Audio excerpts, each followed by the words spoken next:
নমস্কাৰ সাকসেছ আসাম নামৰ ইউটিউব চেনেলটোলৈ আপোনালোক সকলোকে পুনৰবাৰ স্বাগতম জনাইছো। অসম চৰকাৰৰ চাকৰি আসাম পুলিচৰ ফালৰ পৰা মুকলি কৰা এছডিআৰএফৰ যি কুকৰ পদ আছিল 10টা, তো সেই 10টা পদৰ যেটো আপোনালোকৰ টিপিটি আৰু পিএছটি এটো অনুষ্ঠিত হ'বলৈ গৈ আছে। তো অনুষ্ঠিত হ'ব আপোনালোকৰ 19 মাৰ্চ 2025ত। ঠিক আছে, আৰু ইয়াৰে যেটো আপোনালোকৰ টিপিটি আৰু পিএছটিৰ এডমিট কাৰ্ড, তো হেতু আপোনালোকে ডাউনলোড কৰিব পাৰিব 9 মাৰ্চ 2025 পৰা।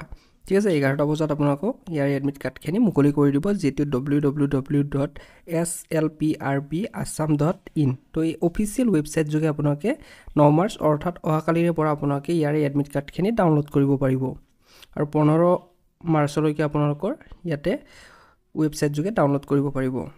তো যিখিনি বন্ধু বান্ধৱীয়ে ইয়াতে আবেদন কৰিছিল এই 10টা পদত এছডিআৰএফৰ, তো কুকুৰ পদ হয় এইকেইটা। তো আপোনালোকে অহাকালিৰে পৰা ইয়াৰ এডমিট কাৰ্ডখিনি ডাউনলোড কৰিব পাৰিব, আৰু যেতিয়া আপোনালোকৰ কাৰণে এডমিট কাৰ্ডৰ লিংক এক্টিভ কৰি দিব, তো তেতিয়া আপোনালোকৰ কাৰণে পুনৰ ভিডিঅ' আগবঢ়াম। গতিকে আপোনালোকে আমাৰ এই চেনেলৰ লগত জড়িত হৈ থাকিব, চেনেলটো ছাবস্ক্ৰাইব কৰি ৰাখিব। ধন্যবাদ।